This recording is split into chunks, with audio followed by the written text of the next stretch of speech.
सृष्टि बचपन से ही दिखने में सुंदर नहीं थी, लेकिन अमीर बाप की बेटी सृष्टि पर उसकी माँ जान छिड़कती। मेरी बेटी कितनी प्यारी है, भगवान सबको सृष्टि जैसी बेटी दे। सृष्टि धीरे धीरे बड़ी होती है। एक दिन सृष्टि की सहेली कहती है, तू दिखने में कितनी अजीब सी है, लेकिन मैं जानती हूँ हम सब में सबसे अच्छी शादी तो तेरी ही होगी। तेरे पापा अमीर जो हैं।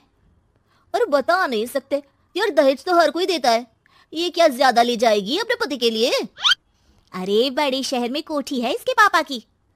अरे पापा की है ना, कौन सी इसकी है? इसकी होती तब तो कोई भी लड़का इससे शादी कर लेता। अरे पापा की मतलब पापा की है तो मेरी ही है ना। किसने कहा? अब तेरी तो तब होगी ना जब तेरा भाई ना हो। वैसे भी शादी के बाद सारी प्रॉपर्टी भाई के नाम होती है। सृष्टि समझ जाती है कि उसे किसी भी हालत में माँ बाप की सारी प्रॉपर्टी को अपने नाम करना है, लेकिन कैसे? एक दिन सृष्टि का भाई शीनू कहता है, बहन क्या कर रही है?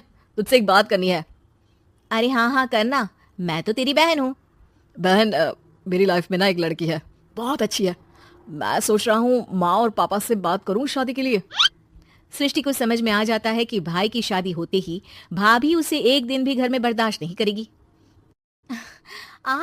क्या बात है भाई, बताना कौन है वो? यार वो बहुत अच्छी लड़की है, पढ़ी लिखी है, मेरे साथ जॉब भी करती है। बस एक प्रॉब्लम है। प्रॉब्लम? क्या प्रॉब्लम है भाई? यार वो शादीशुदा है, लेकिन उसके पति ने उसे सिर्फ इसलिए छोड़ दिया क्योंकि उसके माँ बाप दहेज नहीं दे पाए। सृष्टि ये सुनकर न जाने क्यों खुश हो जाती है।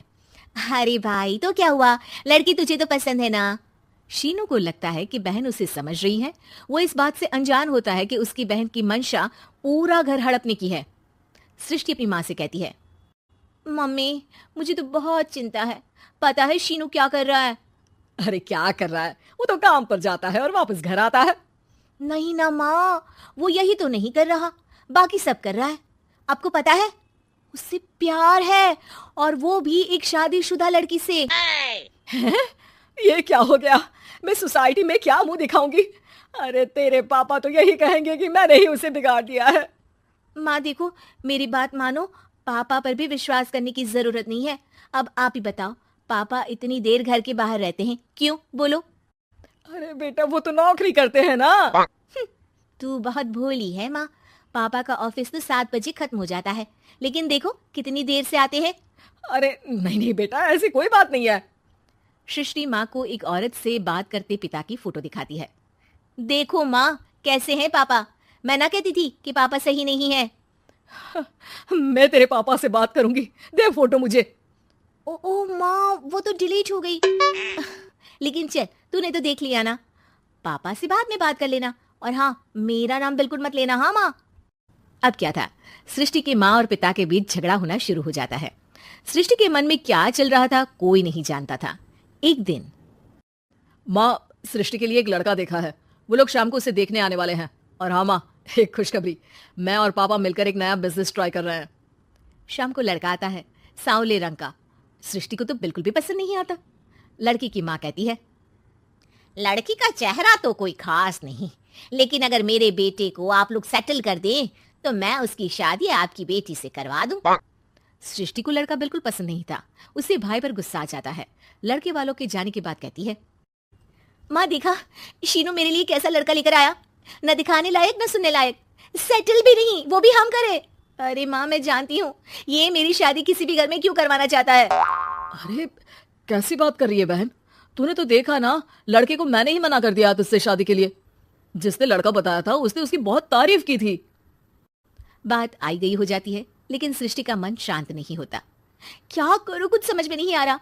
मेरी शादी हो गई तो ये लोग पूरी प्रॉपर्टी शीनू के नाम कर देंगे, मेरे हाथ तो कुछ लगेगा ही नहीं। तभी सृष्टि को आइडिया आता है। वो किसी वकील को फोन करती है। जी देखिए, अगर आपके मम्मी पापा का तलाक हो जाता है तो आपके पिता की आधी प्रॉपर्टी आपकी माँ के नाम हो जाएगी, फिर उसे वो किसी को भी दे सकती है। सृष्टि अब माँ को बेटे के खिलाफ भरती है। माँ शीनू पर नजर रखा करो, वो जिस लड़की के प्यार में है ना वो शादीशुदा है। यहाँ आएगी, सारा पैसा रुपया जमीन जायदाद सब भड़प लेगी। पापा का भी हाल तुमसे छुपा नहीं है। ऐसा ना हो कि मैं और आप एक दिन सड़क पर भीख मांगे। भगवान, मैं तो जीते जी मर जाऊंगी अगर ऐसा हो गया तो। ऐसा हो गया नहीं माँ, ऐसा ही होगा। अभी समय है, आगे का सोच लो। मैं तो कहती हूँ पापा से आधी प्रॉपर्टी लेकर अलग हो जाओ। पापा की आधी प्रॉपर्टी भी हम लोगों को अगर मिल जाती है ना, तो अगले 7 जन्म सफल समझो। बेचारी माँ बेटी के कहने पर पति से तलाक लेकर अलग हो जाती है। सृष्टि अब पैसों से गाड़ी और अपने दूसरे महंगे शौक पूरे करने लगी।